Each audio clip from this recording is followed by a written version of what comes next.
The City of Ohio State podcast takes a deep dive into the support services that keep OSU's Columbus campus running 24/7. Hear from industry experts in facilities, construction, real estate, public safety, transportation, and more. The City of Ohio State podcast is brought to you by the Office of Administration and Planning. Go Bucks! Hello and welcome to the City of Ohio State podcast. I'm your host, Dan Hedman. So far in Season 3, we've discussed campus construction and real estate, but today we'll take a broader view by welcoming the man in charge of all things A&P, Senior Vice President Jay Kasey. Jay, thanks for being with us. Thanks, Dan. I look forward to it. Of course, first things first, after more than 17 years at Ohio State, you officially retire at the end of this month. It will be a sad day for me. We've worked together for a decade and couldn't have been a better experience, but what we want to do today is take a look at your career, your time in A&P, and what you think is next for the university. So with that in mind, let's start with this. I always think it's fascinating to look at a person's life and career. So can you tell our listeners the brief Jay bio, where you grew up, how you made your way to Ohio, and why you stayed for as long as you did? Dan, that is a long story, which I will make short in that my wife and I met as freshmen in high school in Evansville, Indiana. She sat behind me in English course, and we dated in high school. We dated off and on in college. We were married while I was in graduate school at Washington University in St. Louis. We each had our first jobs in St. Louis. She worked at Barnes Hospital on the transplant floor, and I worked at the Jewish Hospital of St. Louis in my residency as a hospital administrator. And then we were lucky enough, I got a position and moved back to our hometown, Evansville, Indiana.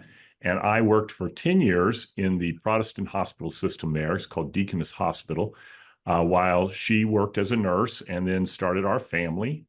And then I moved across town in Evansville to the Catholic hospital system. And I worked another about 10 years at the Catholic hospital system there. And we continued to raise our family of 3 children, 2 boys and a girl. We enjoyed Evansville. It was a tremendous place to raise a family. It's a smaller town, and they went to school. They all went to the same grade school, high school, graduated from that high school. And at the conclusion of my daughter's graduation, my youngest, we decided that it was time that I could do some new things. And so a friend of mine asked me to join a consulting firm. I was 7 years a consultant doing hospital and health system turnaround work around the country. And one of those jobs, I worked for 2 years as the chief operating officer of UCLA in LA, UCLA Medical Center. And it was, and during that time, just by coincidence, they were building the brand new UCLA hospitals, which they called the Ronald Reagan Medical Center. And I was in charge of the first 2 years of that building project, which didn't take it near to its conclusion, but it was a great experience. But we wanted to come back to the Midwest, always planned to come back to the Midwest, really never left our home in the Midwest, but I would every week fly out to LA and spend 5 days in LA and then fly home on the weekend. We decided that we would come back. I got an offer as I was concluding my COO job at UCLA from the medical center here. Long story, but in the short version, I got an offer to be chief operating officer working for Pete Geyer at Ohio State Medical Center. I took it. Pete Geyer and Steve Gabby were my leaders. Loved working with them. But after 5 years, and during that time, it was decided we would build the new James Oncology Hospital. And since I had the most experience of anybody on our team, I was asked to take administrative responsibility for it. I did that, and it was a great experience for me. It was a successful experience for the Med Center. And Gordon Gee, after 5 years, I was getting ready to leave there, and Gordon Gee asked me to go up to campus and take the job I have today, which is doing much the same work across all of campus and parts of the Med Center. So That's really the short version, and it takes a long time to tell it, but you have to remember that's 45 years of work.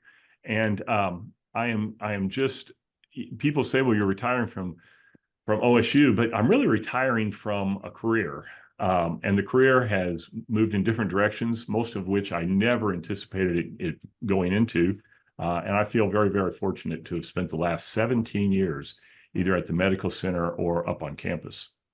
No, I appreciate that overview, and it is a very impressive run that you've had here all across the country, from the Midwest to the West, and then back again. So, as a refresher for our listeners, though, so A&P, the Office of Administration and Planning, oversees construction, facilities, real estate, safety, transportation, and print services.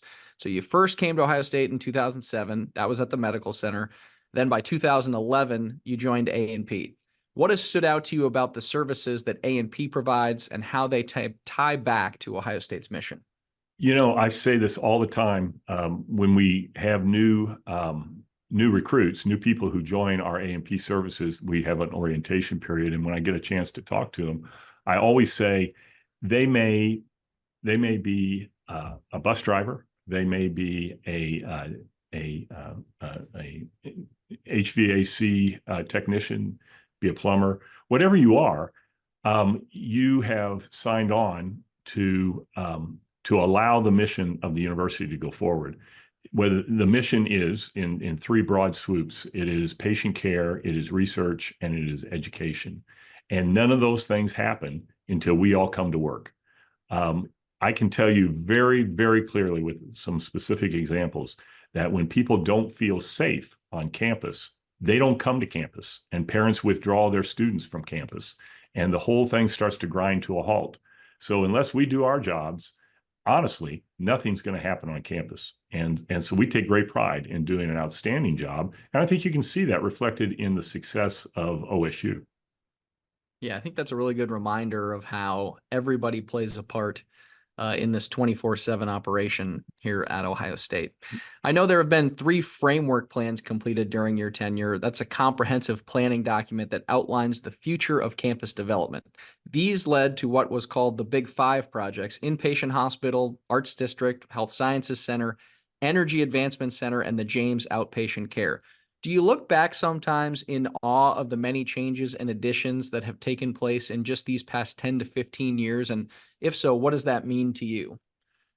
The Big Five became the time and change projects, called that because of the strategic plan called Time and Change, which originated their strategic value to the university. We would add to the ones that you listed the $260 million outpatient ambulatory campuses developed in Dublin and in New Albany. And we are still, now we have added the project up in Powell, another huge project. It has been a wonderful run of the university determining that its strategic plan was going to be best represented by new facilities and new programs. And so whether it was the provost's office, who was pulling together the academic units to fill those strategic plans, or the medical center, who was trying to branch out and be more available to their patients or provide higher levels of care, it has been an amazing opportunity for those of us who support those strategic areas to enlarge our campus. And to answer your question, the last few months, I have routinely walked across campus, and instead of just keeping my head down and powering through, I have paused and looked at many things across campus and been so amazed at the progress that Ohio State has made. And I take a lot of pride in that, and a lot of satisfaction because of the people I've met along the way who made those projects possible. And those people are still friends in many cases. I see them occasionally. Some I just talk to, but we've been really lucky to have the quality of people involved. Is there one construction project in your mind that stands out as a favorite for you, or maybe there's a couple, and why would that be? My favorite project, and I love them all, but my favorite project is Pomerane. Folks who've been around a little while remember that Pomerane was built in 1920 as a union a place for women, specifically a women's union, to come and have recreation. And there was a formal room built for dances, and there was a pool in the basement, and there was a gym up on the very top floor, and it was put up pretty quick, but it was kept in the architecture of Neil Avenue, which was sort of Victorian. And then it fell into a long period of disrepair. And we cobbled together enough funds from the state and from the departments involved to do a major renovation in addition to Pomerane. It took about 3 years to get it done, but now it is the home of analytics or big data. So think about that. This was a building built to be a union for women, a segregated building for women, and now across the arc of its history, it now is the home of big data. How different can two things be? And how wonderful that this building is now so important to us. I go in that building every chance I get, and it's vibrant. There are also some general classrooms in there. There's also the best place on campus to get a milkshake in there. And it's so beautifully located right next to Mirror Lake. And I'll just put a plug in for Mirror Lake. Many people here probably remember, probably 6-7 years ago, Mirror Lake was a concrete lake with a brick floor to it and side and stone sides on it. It was not a very natural place, and thanks to the great work of Keith Meyer and others, that was brought back into the wonderful shape it is today. And that whole district of campus is just remarkably different because of Pomerane and Mirror Lake, and such an upgrade. Yeah, I agree. That building, they kept a lot of the historical design elements on the outside of the building, and then on the inside of the building, they just completely gave it a new look, and it is a fantastic space. So you mentioned a few of these, but you've led the charge on some major initiatives. You mentioned Mirror Lake. Obviously, there's the new inpatient hospital, which is expected to open in 2026. You've hired additional police and security, added safety technology, and you mentioned how important safety is. You've also had an eye on a sustainable campus, things like the building design standards and compressed natural gas buses, to name a few. Is there a singular accomplishment that you're particularly proud of over your time in A&P? Well, I am very pleased and proud. I've been a part of it, but I'm so pleased when we put together teams that do remarkable things that no one of us could have done on our own.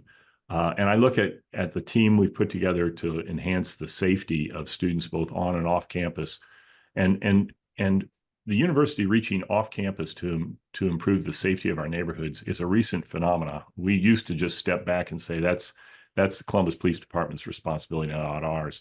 But the team we put together includes our Department of Public Safety and Monica Mull and the chief and Doug McGrew and his team, Bob Armstrong, have done a wonderful job of putting safety enhancements in the neighborhoods. But I also look out at student life, and Stacy Rinker and Melissa Shivers and many of their team who have made it possible to really get into the neighborhoods and get into the dorms. And then I look at legal, who has our legal department, who has allowed us to find ways to do things appropriately, creatively, and fall within the policies of the city. We are also on our team is the state patrol, the Columbus City Police. That's a great team.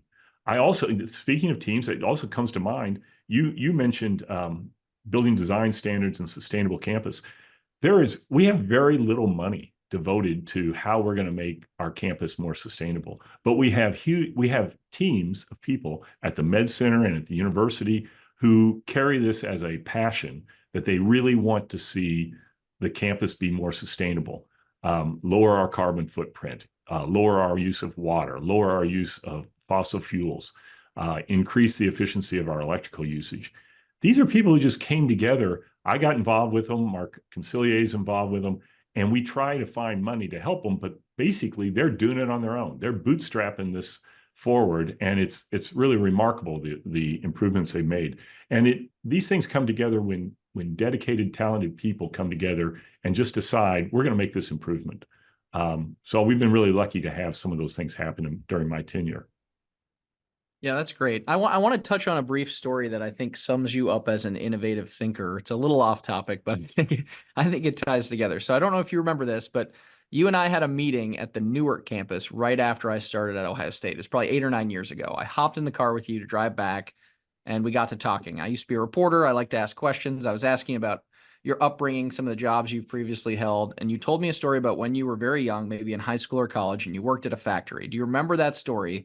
And can you tell us a brief version now of how you challenged yourself each day beyond the task at hand to keep your mind sharp? I do recall that story. I haven't told many people that story, but every day I didn't like going to work. In my little town, I was in college, and the only factory job I could get was building TV cabinets for Zenith TVs. And in those days, a nice TV came in it was actually a fake wood, but it was a wooden cabinet. And I used to work night or evening shift at Zenith at the little factory, and we built the TV cabinets. I built specifically the bases, the legs and the frame around the bottom of the cabinet. And I was on this press, and my hands would be choreographed so that I could turn these things out as fast as I could. But my mind wasn't in the job. I knew I had to make the money to go back to school in the fall. But every day I would come to work and I'd think of another way in which to start a business or make money. I didn't know what I was going to do with my life. And so one day I would be there for 8 hours on that press, and I'd be thinking about building a ice cream stand or developing 3 empty lots in my neighborhood, and what would I put on them, and how would I build them, or trying to figure out how to open a new shop or a new store. And it kept me going. I put my mind somewhere else. And it also taught me, hopefully in our work, we don't have to do that. We have challenging jobs that are also rewarding, and most days we get to think on our own and use our good thoughts to our jobs. But that's what I did to keep sharp.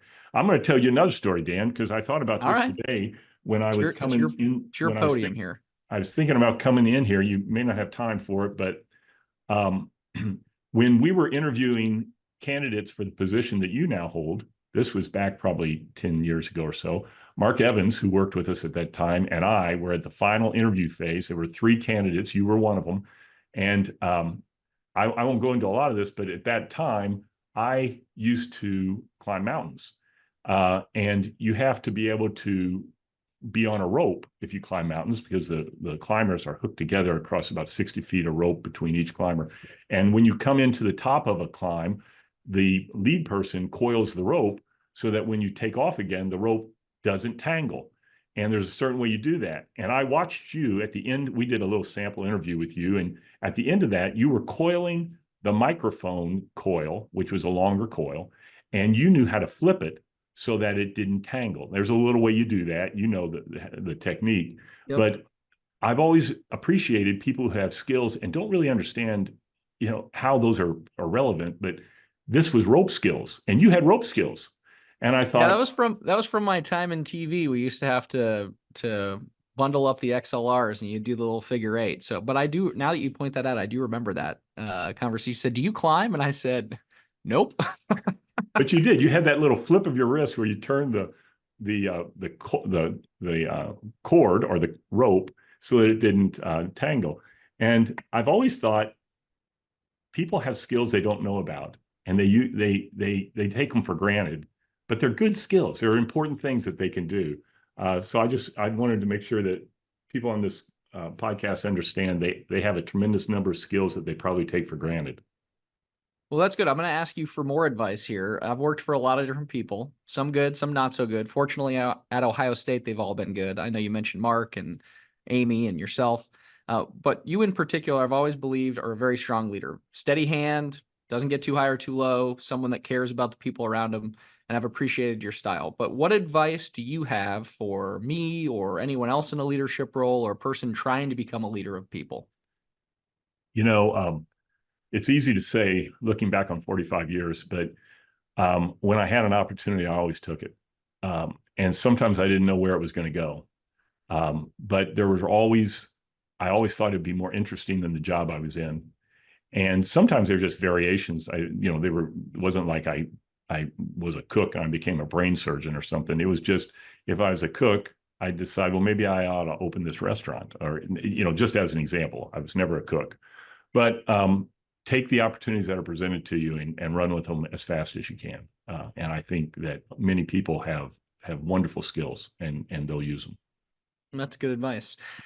Hey, one question here. I know that just recently they named an interim senior vice president and Mark Consolye. You mentioned his name earlier. You've worked very closely together, so he'll take over on July 1. I know that he's been one of your closest partners here for the last few years and probably set up for good success moving forward in your view. I am very excited that Mark will be stepping in. I believe that Mark knows the best of the things we do and will only make them better. He's a tremendous guy with a tremendous ethic, and he has a tremendous appreciation for our people. And I think everybody should breathe a sigh of relief that Mark will be there to keep us running and keep everything going the best case possible. All right, so we're winding down here. I got one or two more for you. You've been in and around higher ed and healthcare for decades. You mentioned that. What do you think's next for Ohio State, or even just the broader higher ed, in your view? I think there's going to be a divergence in higher ed. You're already seeing it in athletics, higher ed athletics. I think those who are well positioned will get bigger, stronger, and be more successful. And by that I mean institutions like ours. And those who don't have the excellence, the quality, or the notoriety in special areas will probably start to shrink. I think at OSU, you may see us grow by 10% more students in the next 5 years. I think that people appreciate the quality, the consistency, and the remarkable campus that we have. So I have nothing but really strong opinion that it's going to get only better in that way. So you mentioned that you climb mountains. You mentioned your family. Imagine they're probably part of this equation, but what are you looking forward to most as you head into retirement? Well, I wouldn't say most, because I can't parse it out in what's most or least. Or I am starting something new. I'm starting. I've been credentialed to be a basketball official in Ohio, and I've been reffing games, and that's kind of fun. I don't think I'll do a lot of it, but it's fun and it keeps me in the gym. I love basketball and it keeps me active. And have you teed anybody up yet? No, I haven't, Dan. I've only been doing 8th grade girls, so it's a low risk opportunity so far. Right. But they're a tough group. So I'm looking forward to that. I'm looking forward to seeing my grandchildren. I haven't really seen I have 5 grandkids, 3 of them here, 2 in Indianapolis. I'm really looking forward to that. And then mostly Susan and I have had a wonderful run in Columbus and in other places, and we're looking forward to some travel and a little bit slower pace, but still getting out and doing a lot of things. So other than me, is there anything you'll miss? I will miss when students return and they have this bleary-eyed look of panic in their eyes, the freshmen, and being able to grab one and saying, "Hey, what's going on? How can I help you?" And I will miss at the end of the semester when students are walking across the oval to their finals and they look like they've been run over by a truck, and that they've been working their tails off. It's just a wonderful place to be and to have exposure to. Well, we're going to miss you on behalf of everyone in A&P. Thanks for all you've done. You've impacted countless Buckeyes in positive ways, and I wish you nothing but the best. It's been a pleasure. Thanks, Dan. I appreciate your support and everybody who I've had a chance to work with. Just a great group of people in administration and planning. And I'll say it one more time, go Bucks.